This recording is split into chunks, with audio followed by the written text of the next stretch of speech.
What's going on, my broskiis? My name is Toadskii, back again, here to bring you guys yet another One Piece Treasure Cruise video. So in this video, we're going to be talking about Limit Break expansion. Now, I know this has been asked a lot since the start of this treasure map. When I streamed initially, when the treasure map first dropped, I got a bunch of questions about asking, what are the best characters to be using your keys on, the golden keys, to limit break legends further past their current limit break.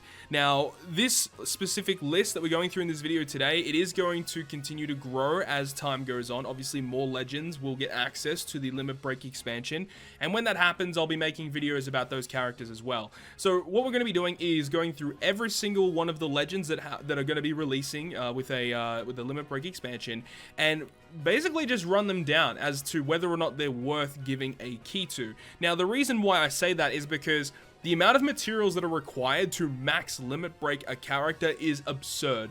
You need like 400 of the small fragments of each color. You need, I think it's 150 of the crystals of each color and 18 of the massive orbs of each color past that key to max limit break a character. So it's very expensive in terms of the amount of materials required, and I just hope that this means that in the future they're going to expand the amount of limit break materials that we can hold on our accounts. Because currently, if we just quickly go into the list here, you can see available materials, and you can see that with the materials here, we can only stack up to a maximum of 999. And the thing is it costs 400 of the small fragments for one limit break plus. So once you do that, you're almost halfway gone with all of your materials, and then you have to stock all the way back up to 999.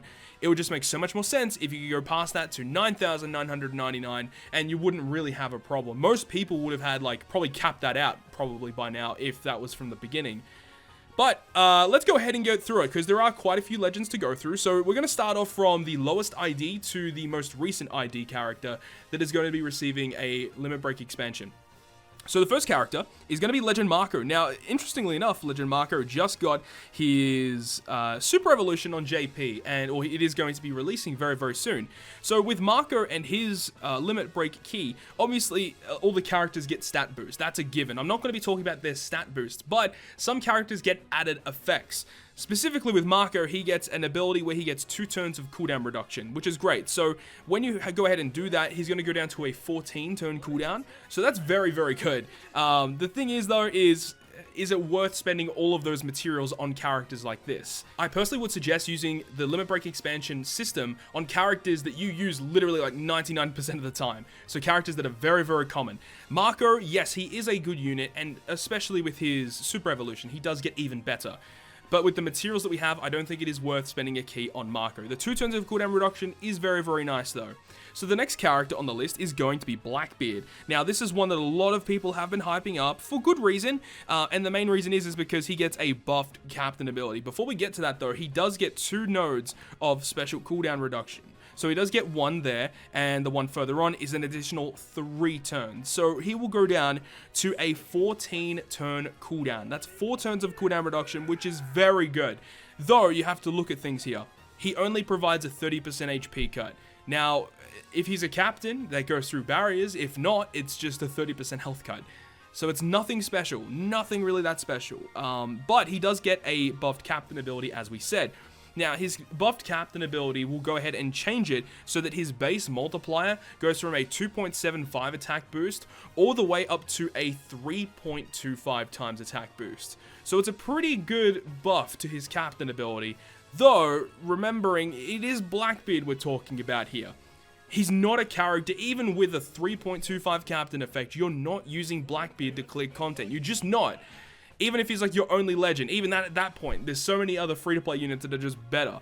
Now, yes, he does go through barriers, and yes, you can use some pretty cool hybrid teams with him, but he's just not a character you're going to be using that often. So because of that, I would not suggest using the limit break expansion on Blackbeard. Despite his captain ability upgrade, I know a lot of people love that, he's still not that good. Trust me, he's really not that good.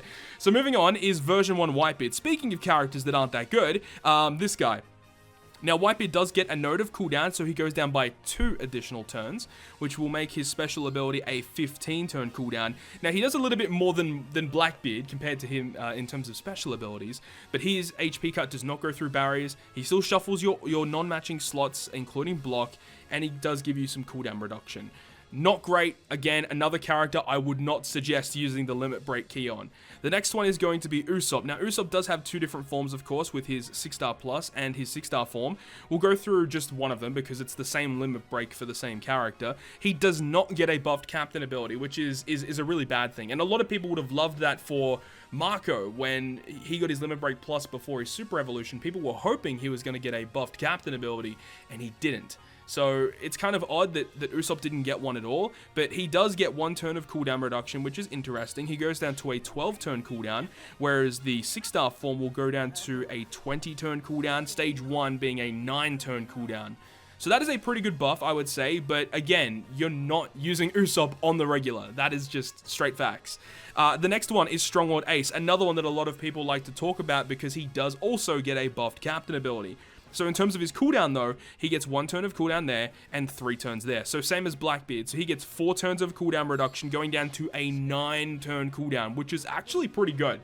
Not gonna lie there, because with his super evolution, he is a 2x attack booster for shooters for 1 turn. So for a 2x attack boost, being on a 9-turn cooldown, that ain't bad. Not gonna lie. However, he does get a captain ability increase. Now, what they do here is that he's going to be a 3.75 times captain if you have a matching slot.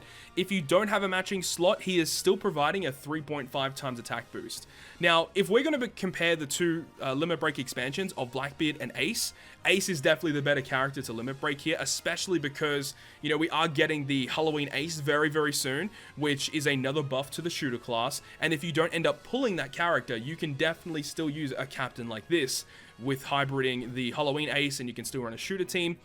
But saying that, even though that seems like a good idea, I still would not suggest it, because Stronghold Ace is a shooter captain. Like, and that's basically it. Shooters are the worst class in the game, even after Halloween Ace's release. They don't get much better, so just because of that, I would say no. If he was a booster for fighters, if he was a booster for Free Spirit, Cerebral, Powerhouse, whatever it was, this guy would actually be really good to limit break. But because he's a shooter captain, it's like, I really wouldn't suggest it. The only time I would say this would be a good character to limit break is if you legitimately do not have any other shooter captain in the game. But saying that though, I would not suggest it. And yes, the cotton candy's a little bit scuffed, I know that. He does get stats, of course. All the characters get stats. So the next one on the list is version 1 Zoro. Lots of Dex characters, actually. So version 1 Zoro 6+. His limit break expansion will give him 1 turn of cooldown reduction and 4 turns of cooldown reduction, going down by 5 turns, making his special ability a 9-turn cooldown. And that's not terrible for what he does with AoE damage, an attack booster, a chain locker. Not terrible. But again, there are a lot better characters to be using on a slasher team compared to this guy. And just because of that, I would say he's not worth the limit break expansion. I just don't see a reason for it. The next one we're going to be talking about is version 1 Sanji. So version 1 Sanji is a pretty cool character, though again, I don't think this is a character you should probably limit break. Speaking of his limit break expansion, he does get some cooldown, so by 1 turn, going down to an 11-turn cooldown, so he doesn't really get a crazy buff. No captain ability upgrade. He does get some pretty decent stats. Again, a character that just doesn't see much usage, and I wouldn't suggest it. Next one on the list. Now, this is where we get into the interesting things. The next one is going to be Snake Man. Now, I think a lot of people would agree that Snake Man is probably one of the best legends in the game. I don't think anyone is denying that. But look, he doesn't get anything with his limit break expansion aside from additional statistics. So how much additional attack does he get? He gets 50 there, he gets 50 there, so that's 100, and an additional 100. So he goes up by 200 attack, so he goes up to 2,245 attack. His HP goes up by 200, 250, 300, 350, so that's pretty good. 350 additional HP, so it goes up to over 5,000 HP. His recovery stat doesn't matter that much. But look, you gotta remember here that Snake Man is one of the most used characters in the game. He is going to be good for many, many months down the line on JP. He is still right now, and he's going to be for global as well. And another thing as to why you might want to consider this is because of his support ability. So his support ability, many people know, it can be attached to any character in the game, and 9% of Snake Man's stats are added to the support unit. So you got to remember, if he's getting buff stats, that means that any unit you attach him to is also getting buff stats. This is the reason why I think I'm personally going to be choosing Snake Man, because of his usability and his support ability. I think both of those are really good like factors as to why he's going to be a good unit to use with the Limit Break expansion. Though I still would personally, agree to the fact that you shouldn't be spending your Limit Break keys until you specifically need a character for a specific piece of content with buff stats or lowered cooldowns. That's the only thing. I don't think it's worth just, as soon as you get the key, you've got to use it straight away. I would say hold off until you specifically need to go ahead and use the key. Now, for a player like myself, I do farm treasure map a lot. I do get a lot of materials. I'm already stacked up past 999, with these Limit Break materials. So I need to go ahead and start using them so I can stock more back up. So for a player like myself, I am going to be using my key straight away whenever I get it. But for players that potentially don't farm as much, I think it is a wise idea to hold your key for potentially newer characters down the line. Because you got to remember, characters that release further on with the Limit Break expansion, like debuting characters, will have a buffed Limit Break upon debut, such as the Sober Mask Sanji. When he comes out, he actually has a buffed Limit Break that buffs his captain ability. He increases the chances of tandem orbs appearing as a captain. So that is something you got to look at as well, is that some characters down the line that debut will need the key. So you gotta weigh that up. So now there's only 2 more legends to talk about here. The next one is Barto and Cavendish. So let's have a look at him. Barto and Cavendish will go ahead and get a cooldown reduction of 1 turn. So he goes down to a 14 turn cooldown. So it's not too crazy. But he does get the additional stats in. Look, I think Barto and Cavendish is a good character, but he just doesn't need the additional stats. I'm not really 100% sure if he needs the additional cooldown to clear content at this current point in time. But I would say if Barto and Cavendish is like your main captain and he's the captain you use all the time, and it's not a terrible idea to Limit Break a character like this that's like as high up in my personal tier list as this guy. I don't think it's a terrible idea.